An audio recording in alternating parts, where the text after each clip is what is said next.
So first of all, you can't buy your way into becoming a better person. Just signing up for the class doesn't mean that you're actually going to learn how to do woodworking or economics or something like that. You have to do the work. Same with travel. You can't just show up in a place and then be like, oh, wow, I'm like so worldly now. No, you might actually still be a jerk. You have to work at it. You have to open yourself up. You have to question yourself. You have to question the way that you've seen the world. And if you don't question yourself, you run the risk of further cementing some of the preconceptions that you do have.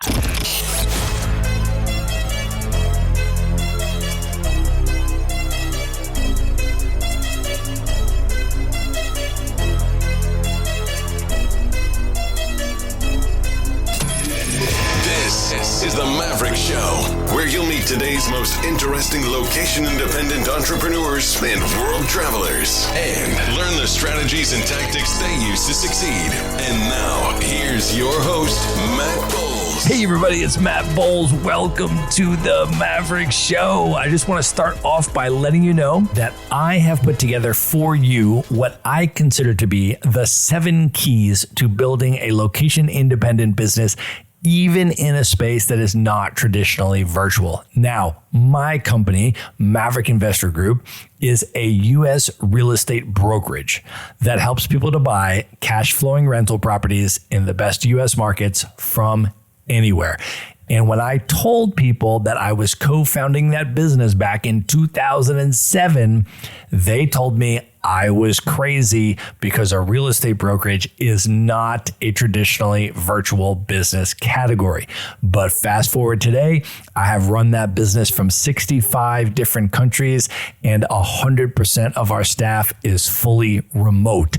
And since then, I have been asked to speak around the world at nomad conferences about how to do this. And now I have distilled it down for you to the 7 keys of building a location independent business. And you can get that at themaverickshow.com/keys. This is completely free. It's just going to ask you to enter your email address, which will put you on the Maverick Show's Monday Minute email newsletter if you're not already subscribed. And then you can check it out. It's waiting there for you now, themaverickshow.com/KEYS. And now let's get into the episode. My guest today is Beth Santos. She is the founder and CEO of Wanderful, an inclusive global community to help all women travel the world. Wanderful reaches over 45,000 women each year through a thriving online membership network, local chapter events in 50 cities, global summits, and small group trips.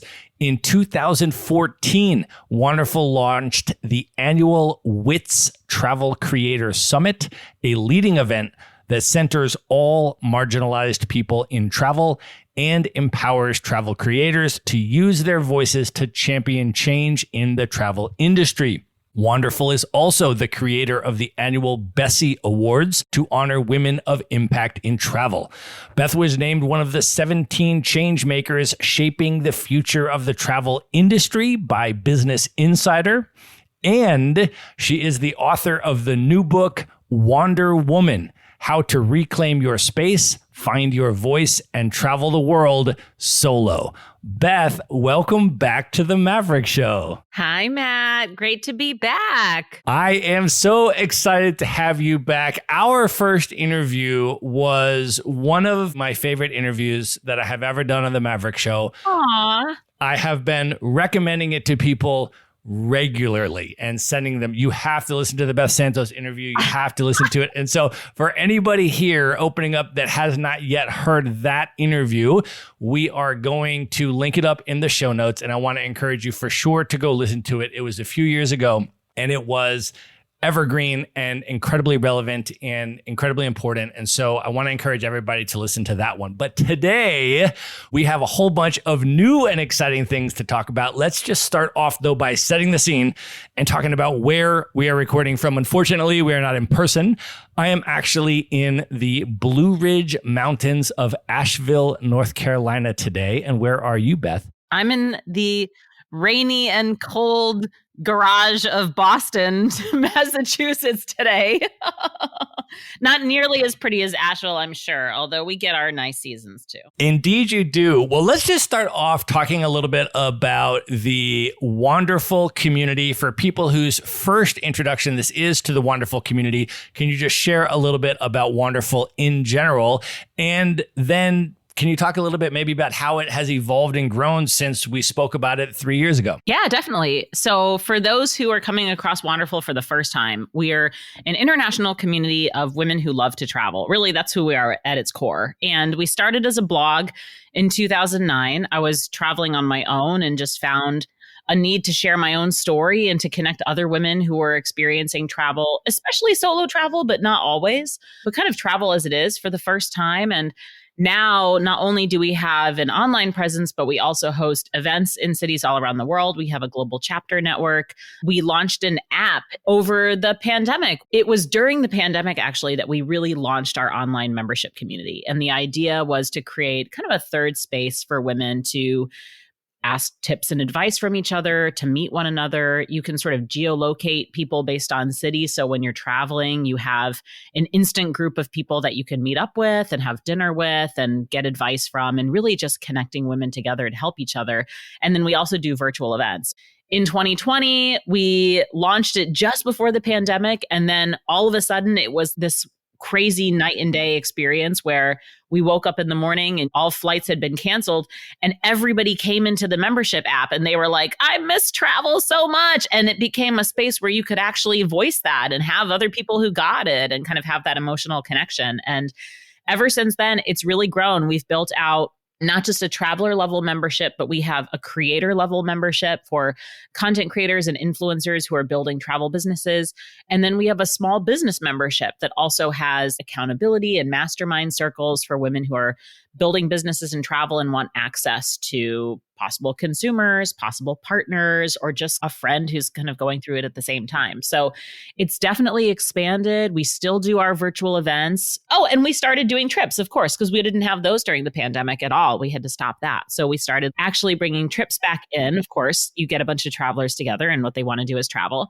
But this is my favorite thing is in 2022, maybe at the end of 2022, we launched this concept that I just made up, which I now love, and it's called a global meetup. And the basic idea is it's not quite a trip. It's a solo travel friendly trip where basically we book a room block at a hotel somewhere in the world. We work with a local member to plan one activity per day. Usually it's supporting a woman-owned business if we can. And then people just show up for it. And it's fun because it's like a trip where you have somebody to travel with. You have a big group of people that you can have dinner with. There's an activity that you can do to check in every day. But it's also not like a group trip in the sense of your day isn't planned. So you can go off, you can pair off and be like, I really wanted to go to the Contemporary Art Museum today. Who wants to go with me? And you just go. So it was a hit. We did the first one in Mexico City and we had 40 women come. And then we did one in Scotland. We're doing one in Lisbon this year. It's been really cool just to create spaces that allow people to travel in their own way and let them be them. Well, let's also talk about the WITS Travel Creator Summit 2024. I am coming out to attend. You are going to be there. Yes! I counted, and there are at least 10 Maverick Show guests that are also going to be at WITS 2024. Can you share a little bit about what is the WITS Travel Creator Summit? Who is it for? And what is it going to be like this year for anybody that wants to join us? So we launched WITS in 2014 for content creators to come together and to learn from each other. Initially, it was very much an event that would kind of help you build a business in a space where in 2014, content creation was still very new. People were not really making money from it. It was still a part-time thing. Fast forward to today, people are doing this full time, making six figures. Other people are not. Depends on what you want to do with it. But it's shifted in a lot of ways where there is still a lot of tactical of how to do this, how to grow, how to build. But then we also talk a little bit higher level at what is the travel industry that we want to see? And how can we use our grassroots voices as creators, as people who have our fingers on the pulse of the consumer and we're talking directly to the consumer. What can we do to advocate for a better industry? And so we talk about hard topics. We talk about fun topics. We talk about things that haven't been mainstream in travel. We talk a lot about DEI in travel. We had a really great keynote on disability last year. This year is the same. We always do a local panel of people talking about the destinations, always in a different destination every year. So this year it's in Utah, which is really fun. We're in Salt Lake City. We're splitting up the conference. So the first day is keynotes and panel discussions and sessions. And then the second day, we're actually all 500 content creators are going on experiences around Park City. And people are going skiing, people are doing yoga in a yurt, there's a horse meditation experience. I mean, it's just wild. It's cool because we're creating content during the conference too, and also learning at the same time. So it's a really fun way to do it. And we have like a panel of local influencers talking about, well, let's really dig into like Utah's culture and what are some of the challenges that this state is having and how are we working on that? And we have like real conversations about places. So it is a really fun event. We're super excited about it. And yeah, it's going to be so great to have you there. It's going to be amazing. I just signed up for my Park City event, Beth. I'm doing a whiskey tasting that starts at like 9:15 in the morning or something like that. I'm like, that sounds perfect. I'll take that one. That's awesome. Those people are going to be the fun people on the tour. That's for sure.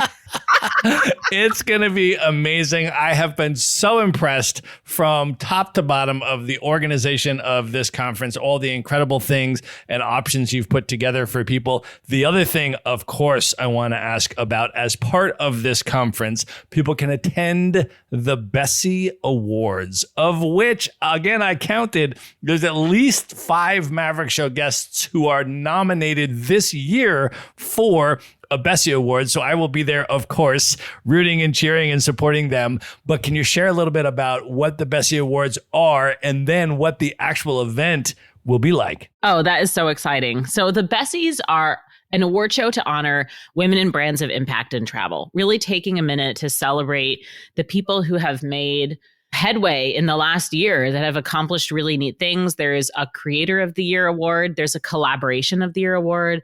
We also honor impactful pieces of writing, things that have really resonated with our community, with the travel industry at large. And then there's also industry side awards. There's a Social Impact Award. There's a Journey Woman Award, which is to honor a woman who has basically dedicated her life to travel and to the travel industry. So it's a really fun night. There's a musical performance. Everyone gets all glammed up. There's a red carpet. We take pictures. And it's also, I think, a moment, and I really like to lean into this, is it's like a moment of reflection for everyone. I don't think it's just about who's nominated and who's winning and the who's who of travel. It's also about everyone taking a moment and sort of recognizing how far we've come in a year and the things that we've each done and taking a minute to celebrate that. And we'll have some fun activities at the event where you can kind of like reflect on what you've done and just honor yourself a little bit, which will be nice. Well, the other thing that you have done since we last spoke on this podcast is that you have launched your own podcast. It's called 85%.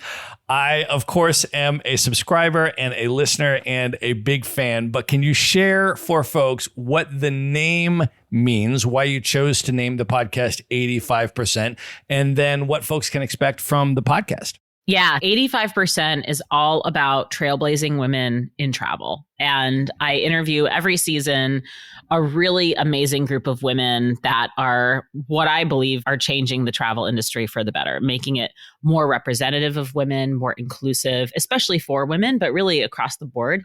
And the 85% title comes from a fact that drives me absolutely insane, which is the fact that 85% of travel decisions are made by women. And I really wanted to lean into that because I think we as a society forget how important women are to the travel industry. I think we always kind of think about women in travel as the sort of niche part of travel, and we forget that it's actually the majority of travel. That title is really paying homage to the fact that women dominate this industry. We're sort of gaslighted into believing that we don't. And let's lean into that and let's highlight that and let's talk with some of the women who are actually fundamentally making this industry what it is. Well, we are definitely going to link your podcast up in the show notes. Also, anywhere people are listening to this podcast, you can just, as soon as this episode is over, just go and type in 85%, and there you will find Beth's podcast. You can subscribe to that as well, and she has some really incredible people on there.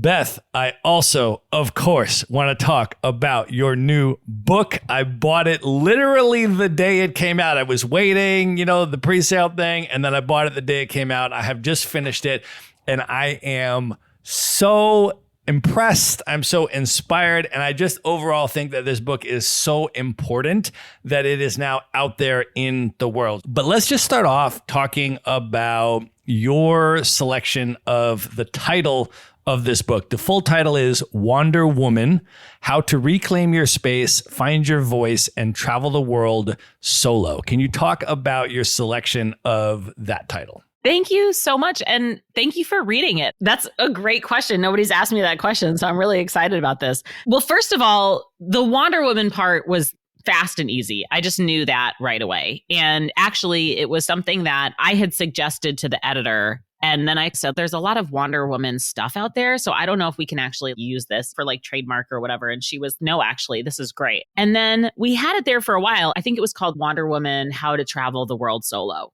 And I kept looking at that and I was, no, it's not there. And the problem I had with it was the way it was kind of Wanderwoman: How to Travel the World Solo. It sounded like a guide. And if you read this book, it's really different, I think, from a lot of books that you have read. It doesn't come across as a guide at all. It also doesn't really come across as a memoir, though it has elements of both of those things. It actually falls into the self-help genre more, in my opinion, even though you're going to find it under like travel reference. Like that's where you'll find it at the bookstore. But it reads like a self-help book. It reads to the reader. And it talks about some of these really global concepts that happen not just externally, like how to pack your bag, but happen internally, like how to deal with the emotions that you're going to be going through, realizing that the world is much bigger than you ever thought before because you're experiencing this now for the first time. And so I think that's where I want to have a title that reflects that. And it just came to me, I just like spat it out one day and my editor was like, yes. And we went for it. Well, as you know, I was literally texting you as I was going through the book and giving you my feedback sort of in real time. I would listen to a few chapters and then give you my feedback in real time. And one of the things I think I want to start with in this book that really jumped out to me as I was going through the first few chapters is that this book includes not only your own reflections and lessons and advice on travel, but you chose to include quotes from a very diverse array of female and gender expansive travelers. This is probably the most diverse compilation of perspectives I've ever seen in a single book. And it's not just racially and ethnically diverse folks, but blind travelers, disabled travelers, plus size travelers, transgender travelers, neurodivergent travelers, etc. Can you talk a little bit about your choice to do that and why it was so important for you to use this book to platform and amplify those perspectives? I feel very strongly about some of the myths that we believe that what travel is supposed to be and who travel is for. And those things come from marketing. They come from the images that we see when we talk about travel and the people that we see as the active agents of travel, as the travelers. And those people tend to be old white guys. And that's part of why this 85% thing I get so wrapped up about, because we keep believing that there's only this small segment of people that are traveling and everyone else is the exception to the rule. And I really wanted to illustrate how not only are the travelers that are actually out there endlessly diverse, but also they do have their own challenges and their own questions and their own experiences and their own positives and their own negatives and their own travel story to tell. And I wanted to create a chapter that illustrated that illustrated like the real diversity of the chapter. But also I feel you can't just do that as one person, as yourself. And I didn't want to speak for anyone. And so I reached out to some of the people that I admire the most. Some of them I know super well, some of them only in passing, maybe had spoken at a Wanderful event. And I just ask them to tell their own story and to tell me not just the challenges that they faced with their various intersections, but also what the great things about traveling were. And even I was surprised, I think, sometimes when people would say, like, a lot of people think that this thing I experience as a negative, but actually I see it as a positive, and here's why. So I really wanted to give a very nuanced perspective of the fact that anyone can travel. And I'm not going to be a white woman telling you that. I'm going to bring in people who can speak freely from their own perspectives and share their own stories. And hopefully that is just the jumping off point of helping the reader feel a little bit less alone, a little bit like, okay, I do see a little bit more of myself in here, and maybe this is a possibility for me. Well, as I was going through it, as I mentioned to you when I was texting you, I was smiling because, number one, you shouted out a number of people that I'm personal friends with that have been on the Maverick Show and that I'm a big fan of what they're up to. And I loved to hear that, and it made me smile. The other thing, though, that I told you, it took me a really extended period of time to get through that first part of the book, because all the people that you were shouting out and talking about and quoting that I didn't yet know, I was listening to the book on the audiobook, and I would pause it, and then I would go to Instagram, and then I would look them up, and then I would follow them, and then I would go back to your book, and then there would be another one, and I would pause it, and I'd go to Instagram and follow them. You're like, God damn it, Beth, stop talking. I think it's a really great resource, though, for people, because you really have compiled this incredibly important array of travel voices and perspectives. And for people, as they go through your book, like I did, they are welcome to then just follow those people as well and get their ongoing input and commentary on stuff. So I thought that was a really, really wonderful and inspiring way to start the book. The other thing then that came after that I was so glad to see was how much you dedicated to reframing the dominant narrative about travel safety. Oh, yeah. When you and I had our podcast interview a few years ago, that was one of the central themes that really was one of the most important parts of our conversation. I put it in the title of the podcast episode.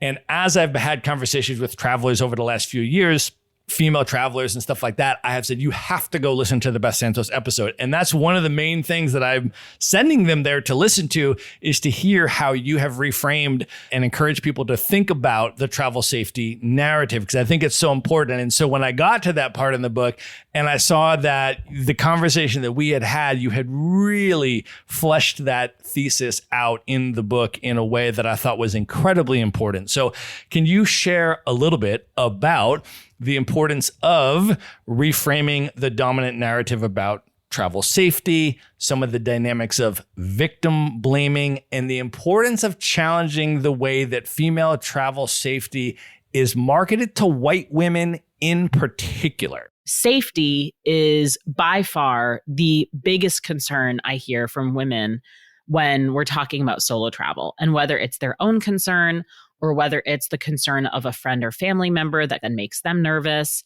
And it's unfortunate for me because even now, the articles that come out about traveling alone usually fit into two categories. One type of article is some news story about somebody who was kidnapped or murdered overseas, who was usually a white woman. We'll talk about that.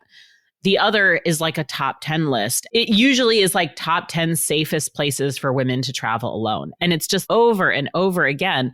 This concept is just burned into our brains. It's almost like we're engineered to kind of go like, oh, well, I'm reading all these articles that are saying top 10 safest places and women getting kidnapped. Am I really like at risk? It's like seeding it into our brains. And I'll be honest, this chapter, I spent a lot of time really working through this because I think that the topic of safety is a very nuanced topic. And I want the reader to follow the lines of nuance, because I'm not saying in the book, oh, traveling by yourself is completely safe, ignore everything. But I'm also not saying that traveling by yourself is dangerous.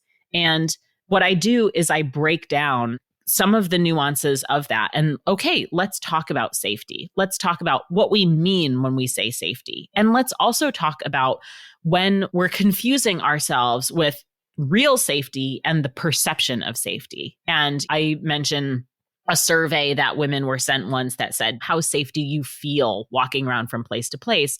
and how problematic that is to judge a place as safe or not safe based on how you feel. And the common advice that women get of trusting their gut. Well, what happens if you've actually been taught wrong your whole life? And so your gut is signaling something to you that's actually not true, which happens. We learn things through our lives. We evolve as people. So it was a really important conversation for me to break down. And I think especially for white women, because I mean, there's so many directions to go with this. But first of all, there's a lot of racism and classism coded into a safety conversation that I think needs to be recognized and needs to be named. I think also we tend to really elevate stories of white women being harmed overseas as if it doesn't happen to brown and black women, or perhaps that women who are white are targeted in a stronger way or something. It creates fear. I mean, there's so many issues with that. And I think taking a minute to talk through it all and help people understand and see those lines and see how that's affecting us. It's not necessarily saying, and I wish I had that easy answer of go to this place, don't go to this place, but we don't. And actually, where you travel and how safe you are depends on so much more than just a statistic. You can't, first of all, list a whole country as safe or not safe. Every place is different based on where you are.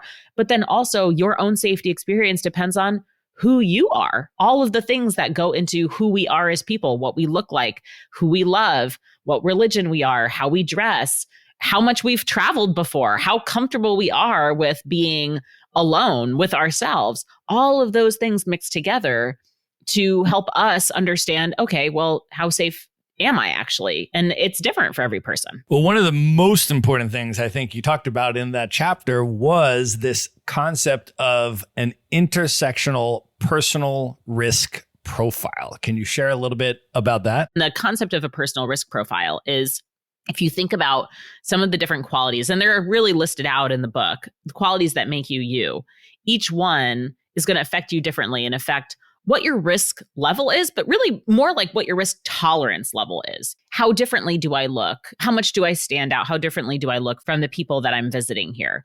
How much, as I mentioned, have I traveled before? Am I a little bit more at risk because I just don't know how to travel by myself as much versus I've done it 50 times?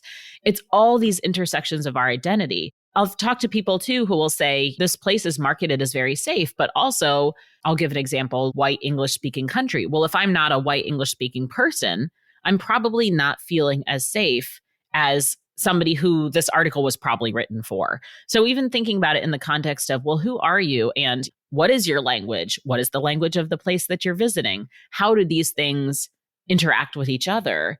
And then for every place you go, for every time you go, that profile adjusts a little bit, right? Because you're a changing person and your destination is different. But it gives you some good things to just think about. How much have I traveled? Who am I?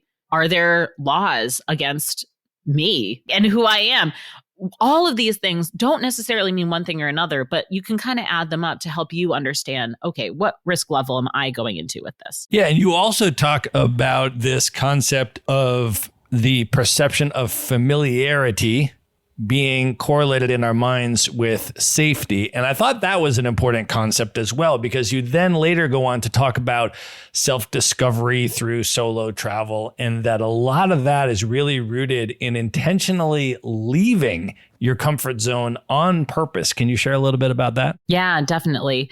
I think travel is not just about how far we go or how many passport stamps we get. I think, at least for me, travel, and I think for many other people, truly traveling is kind of an internal change that happens. It's putting yourself outside of your comfort zone. It's trying something new. It's challenging the way you see the world. And you're right, Matt. I think those things need to happen. You need to give yourself the permission to be vulnerable in order to really benefit from your travel experience. And I think in this question of familiar is not always safer, yeah, I think that sometimes we're afraid to be uncomfortable because we think, oh, well, that means that I'm going to be unsafe, right? If I do something that makes me outside of my comfort zone, it's going to be more dangerous for me. But then I also will counter with, sometimes when you're really familiar with something, you become really complacent. And if you think about the place that you're coming from as it relates to the place that you're going, I'll talk to people who live in Boston and they'll be like, oh, I'm, afraid to travel by myself. Oh, where are you going? Well, I'm going to Vermont. Well, you're used to a certain level of having to protect yourself already. But you're not thinking about that because that's the place that you live in. You're familiar with it.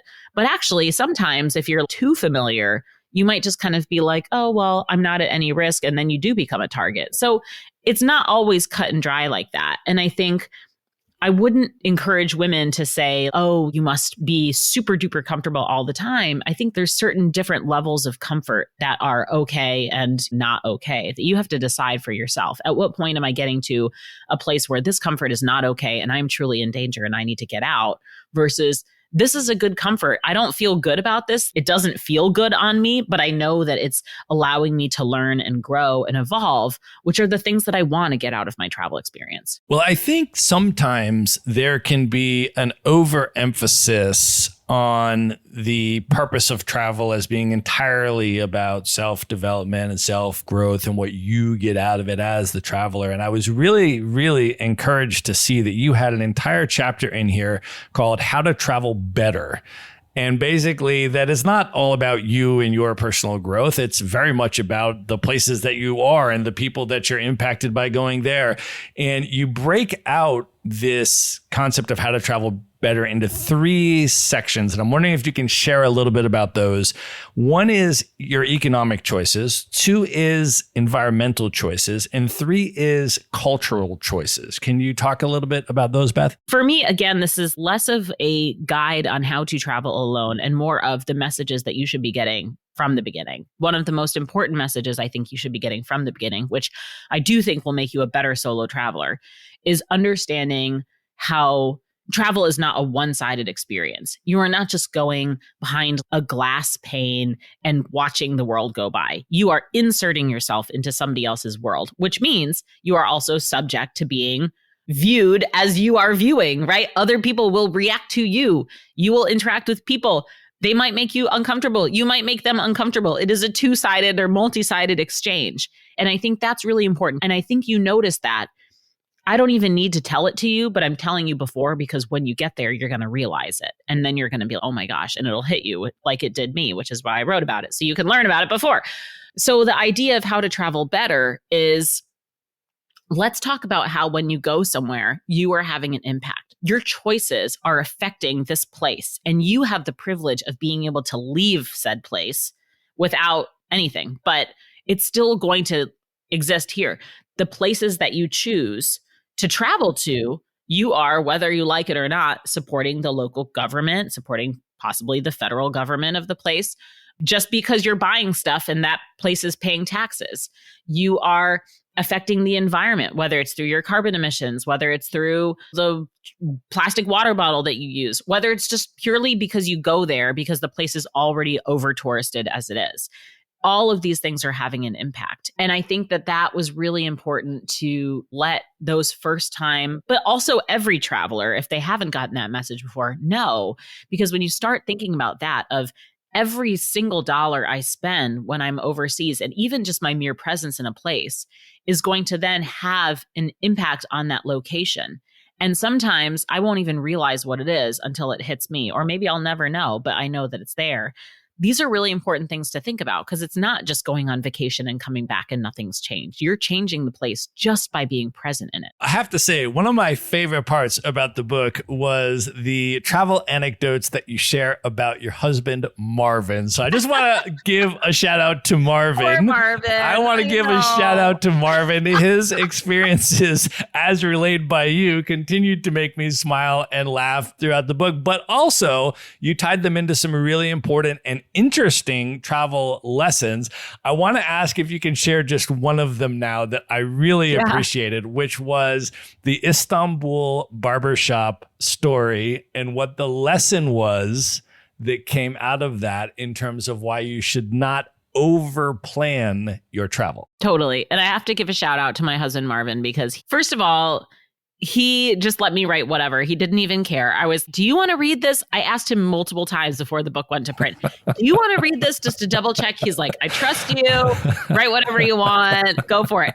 He finally reads the book. And I know he's reading the book because I keep getting text messages. Well, that's not what happened. I didn't see it that way. Here's what actually happened. Or like, oh yeah, I remember that, and I was just like getting the live commentary of, well, no, you weren't there. That was in 2015, not 2014. I was like, look, you had your chance. So it is what it is. And I, of course, try not to talk too much about him in the book because I realize it is like a solo women's travel book. And there's multiple parts of that phrase that do not apply to him, solo and women. But some of the lessons that I've learned from him or traveling with him, I think show in stark relief how different it is for a woman traveling alone. And so I talk through some of the stories of traveling with him, some of the lessons that I've learned from him, but then also some of his experiences to show really how different he thinks through things versus how I grew up thinking through things. But one of the stories that I love in that book is actually a lesson that I kind of learned along the way. And I don't think either of us taught it to each other. It just kind of happened. But we were traveling to Greece, but we had kind of travel hacked our way through Istanbul to get a layover. So we did a flight to Istanbul and then a flight to Greece. And we saved hundreds and hundreds of dollars. We felt so good about our travel hack. We were going to spend 24 hours in Istanbul. And neither of us had ever been there before. So we're two young newlyweds. We're going to a wedding in Greece. We're like, you know what? We're going to have fun. We'll go visit Istanbul. We've got 24 hours. I made this list of all the things I wanted to do, the Hagia Sophia and the Blue Mosque. And we got to go to a Turkish bath and do the thing. And the plane lands on the tarmac. And I'm literally all but pulling my list out. And Marvin turns to me and he's like, by the way, I need to get a haircut. And I just lost it. I was like, are you freaking kidding me? You need to get a haircut. I was like, we have 24 hours in this new country. We have never been here before. I have a list all the way down the aisle of things that I want to do. And you didn't even think to get a haircut before coming to this for this. And he's like, no, I didn't have time. And I just figured I could just do it while I'm here. And we have this wedding and I really want to look nice. And like, please, oh, please, oh, please, oh, please. Can I just like get a haircut? And it's really fast. And, don't worry about it. And I was like, let alone, do you even know where or how to get a haircut here? Again, we've never been here before. We have no idea what we're walking into. And so we drop our stuff off at the hotel and we're walking around downtown Istanbul in the Sultanahmet district, the historic section. And he's like, oh, well, I'm going to find a place. So we're just walking and we go down like the main drag and then we turn off to another street and then we're kind of turning off and we're like winding into these roads. And then he sees this older man out of the corner of his eye who's standing outside something that he presumes is a barbershop. And he's right. He makes the little scissors motion and the guy, nods and is like, come on in. And so he found, I don't know, through like whatever barbershop spidey sense that people who go to barbershops have, he just like knew. And so then we go in and it's this tiny little hole in the wall. There's 2 barber seats. The guy, of course, speaks no English at all. He motions for me to sit in one barbershop seat. Marvin sits in the other one.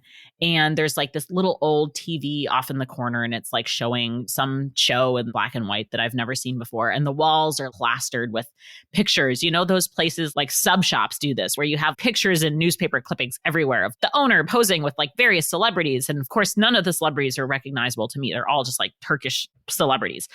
And so I'm like looking around this room and he's sitting down and the guy's cutting his hair and he's doing like actually a pretty good job.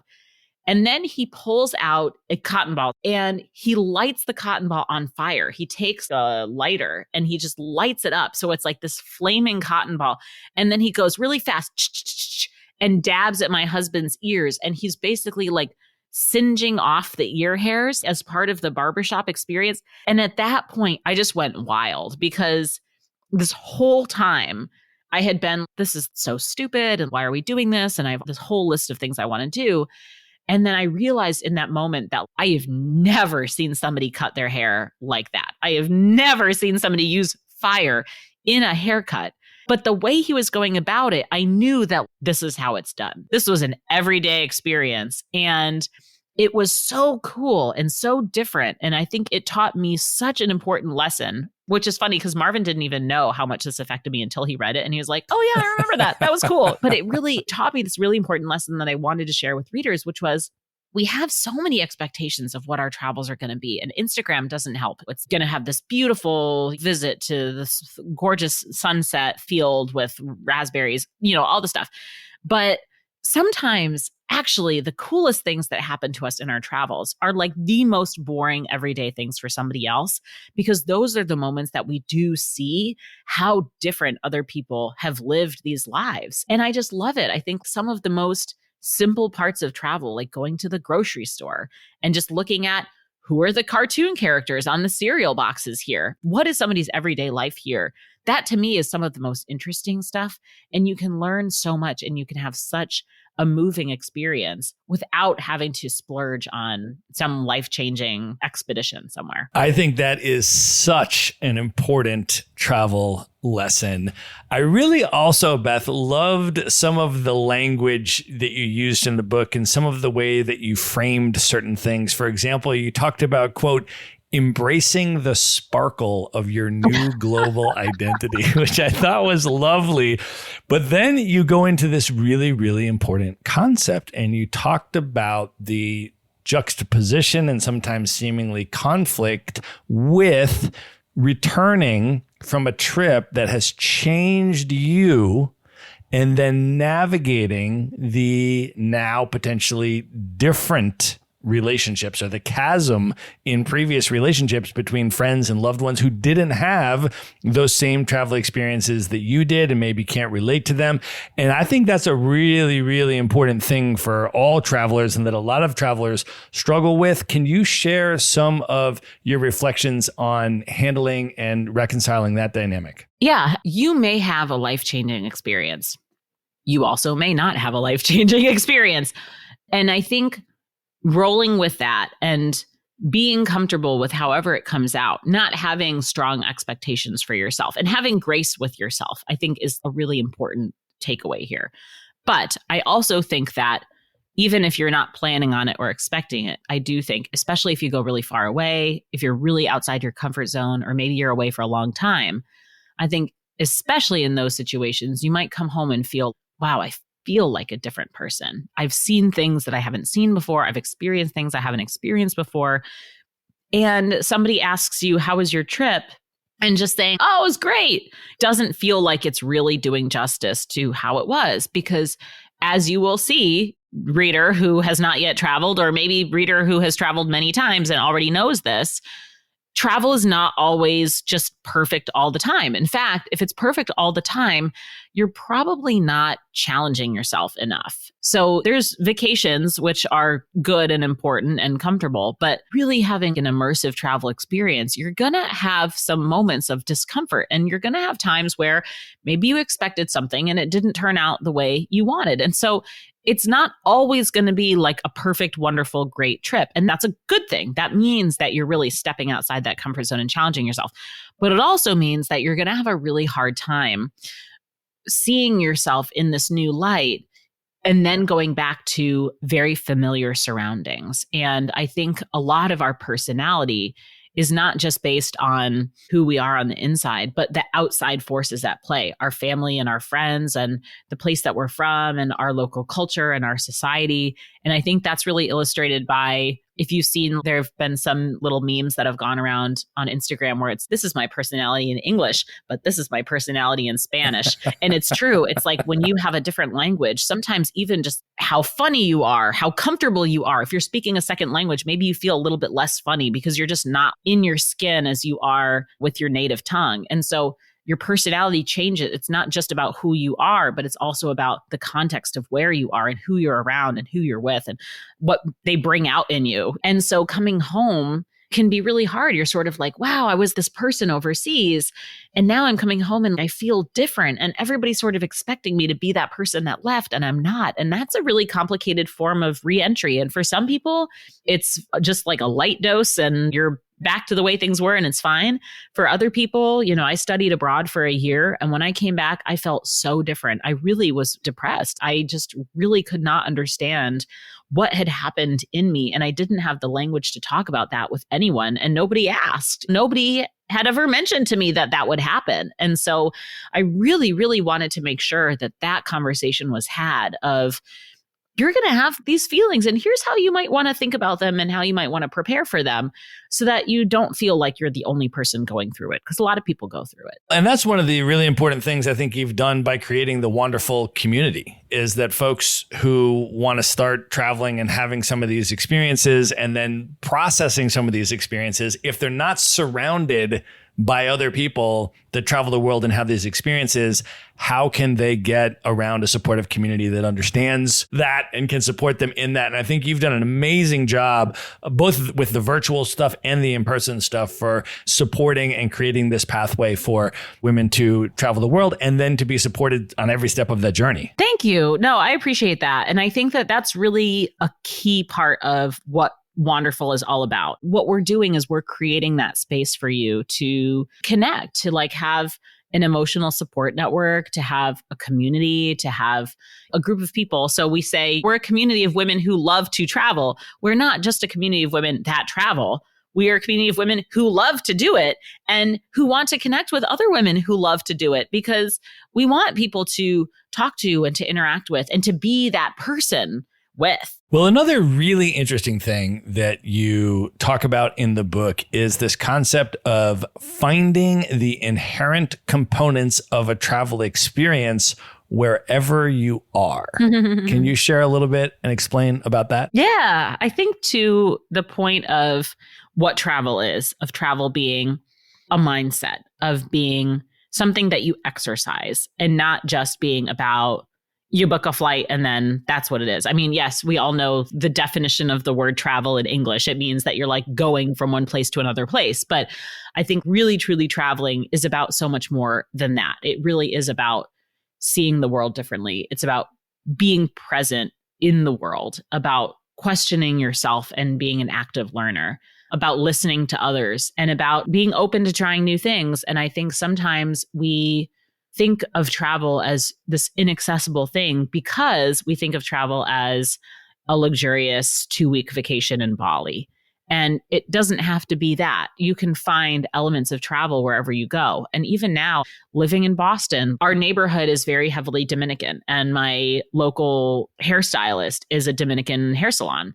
And it is so fun to go in there and to just chat with the women, hear their stories, and they're talking all about the DR. And it feels to me like you're traveling. The way they do my hair, sometimes ways that I wouldn't think of for myself. And so you have to talk about that. It's cool. It's a great way to embrace the spirit of travel. And I think those are things that you can do wherever you are. And it really comes down to opening yourself up to other people, trying new things, getting uncomfortable, finding those moments in whatever place that you're in, embracing diversity and learning something. One of the things that you also talked about in this book that might have been the single most valuable part of the book for me is something that I have been thinking about a lot, and you really helped me to crystallize my thoughts on it in the book. Yeah, totally true. And I'm going to tell you exactly what it is, because as soon as I read this, again, I was listening to the audiobook. So I stopped and then I rewound it and then I listened to it again and then I rewound it. And then I started typing out the quote because I wanted to read it here. But this is the part in the book where you begin talking about that you heard this speaker on a stage and she said, "How many ignorant people do you know who are well-traveled?"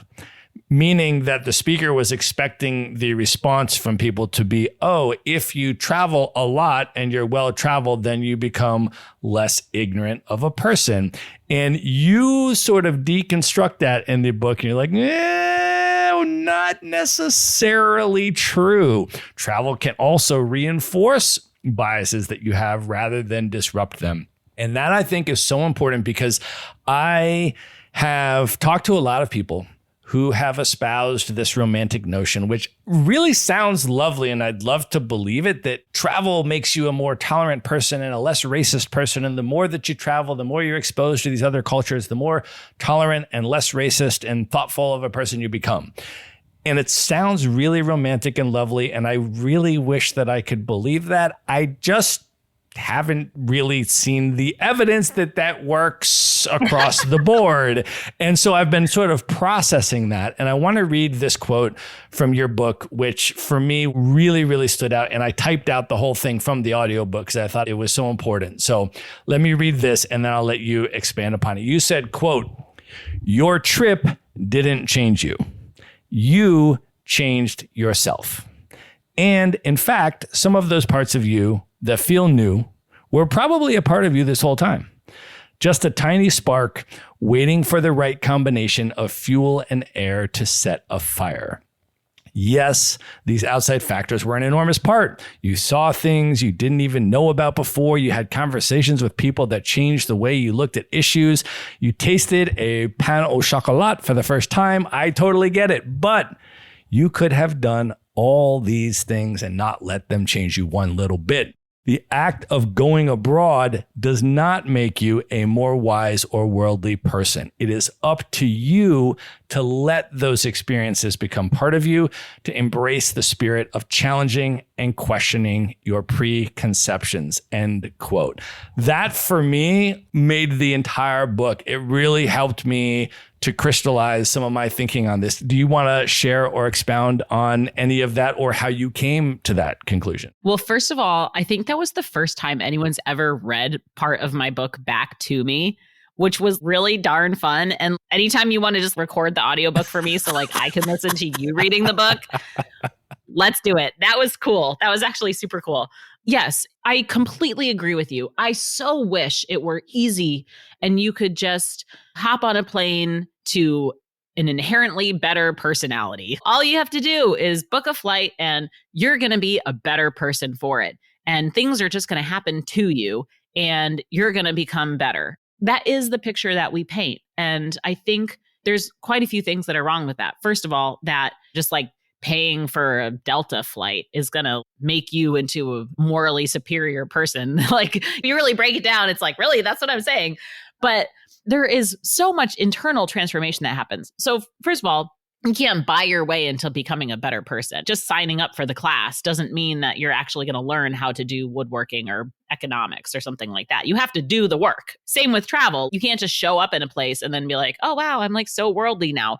No, you might actually still be a jerk. You have to work at it. You have to open yourself up. You have to question yourself. You have to question the way that you've seen the world. And if you don't question yourself, you run the risk of further cementing some of the preconceptions that you do have. Maybe you think, oh, everybody in this place wears red all the time. And then you get off the plane and you're in the airport for 5 minutes and you see somebody wearing red and you're like, aha, that was right. I was right this whole time. Okay, now I can leave. I have been vindicated.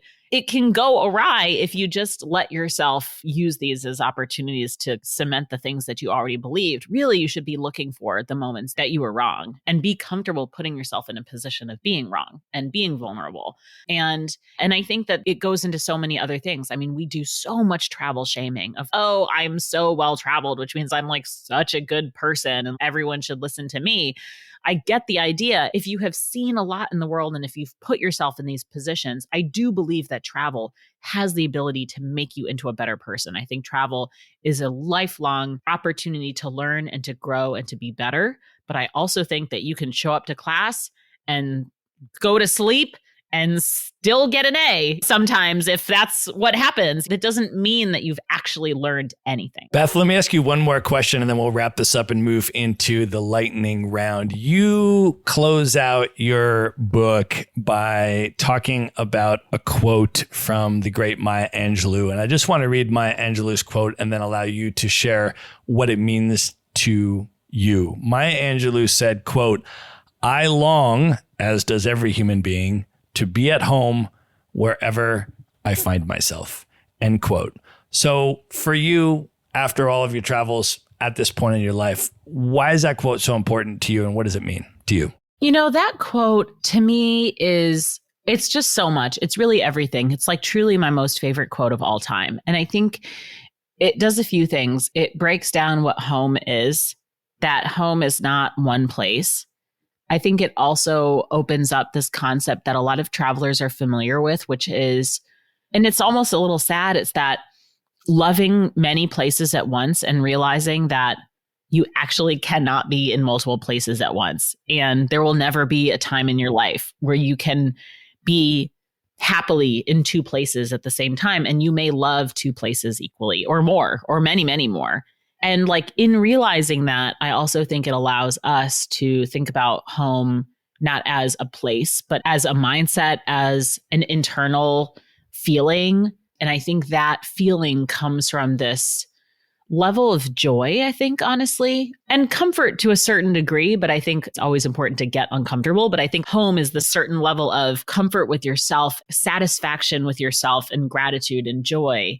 And I love this idea of being at home wherever you are, getting to a place in your life where you can show up anywhere and just so confident in yourself and your ability to learn and to adapt and to grow that I'll figure this out. Even if that means you're in a place you've never been to before and traffic is whizzing by and you don't know how to cross the street and you're not sure where your hotel is, you can still have this level of inner peace of being at home, of being like, I trust myself and I'm going to figure this out and I'm cool. And that is, for me, the ultimate feeling of just being at ease and in grace with yourself. Well, I think that is an amazing place to end the main portion of this interview. And at this point, Beth, are you ready to move in to the lightning round? Yeah, I'm ready. Let's do it. The lightning round. All right. So I'm going to ask you some different questions than I did in the last lightning round, although I want to start with the same one because in the last interview, I asked you to recommend a book. And you recommended the book Beyond Guilt Trips by Dr. Anu Taranath. As soon as that interview finished, I went and bought it immediately. I read it immediately. And it is now on my top 10 list of books that I recommend most to digital nomads. Cool. It was spectacular. So I have been waiting for this interview to ask you to recommend another book so that I can go and buy it and read it if I haven't already. Oh my gosh. I am so excited to share this one with you because I also feel like you'll really love it. And it's also a book that is marketed towards women that I feel like you're going to really love. It's called Real Self-Care. Have you heard of this? No. Oh, it is such an important book. It is by Pooja Lakshman. And it is a book about how our industry of self-care, it truly has become an industry. Basically, we've been telling women for decades, longer, that the solution to self-care is something that you can buy on Amazon. It's a bubble bath, it's some me time and a glass of wine, yoga class, something that you can buy. And the things that the author talks about are how a lot of the things that are causing women to feel trapped and frustrated are not curable with bubble bath. They're much larger systemic issues of income inequity or inequality at work, inability to get promotions, or the fact that the United States is so far down the list in terms of quality maternal care and child care. And a lot of these things that are causing so much stress and anxiety for women, and it's rising and rising, are external factors. The argument in the book is you cannot have a bubble bath. I know this is not lightning, but I'm so excited about it. You cannot have a bubble bath and solve income inequality. A lot of this has to do with creating boundaries and advocating for yourself and asking for help and making sure that there is equity in the home and not just doing something because it's easier and faster because that means you have to do it, but making sure you're leaning on. And I just thought that that is such an important message for so many people right now to be hearing. And I just cannot stop talking about it. I love this book. Well, another thing that you've included in your book that I want to bring into the lightning round here, you have a whole bunch of really high value how-to tactical stuff in the book. And for the lightning round, I want to ask if you can share one of your many minimalist packing hacks. Yes. Oh, there's so many good ones. I think there's a really nice framework that I like to use, which is bring half or use all. And it's anytime that you're planning a trip, we always pack way more than we need. And so if you always think about, what do I have that I can reuse. Really, the concept is reuse, or if you're not sure if you're going to use it, just don't bring it, because we're going to places. You can always buy something or find a workaround. You don't always need everything in a what if scenario. So either if you think you need something, bring half of it, half of the thing of shampoo or half of the number of shirts that you think you need, or make sure that you're using all of what you have.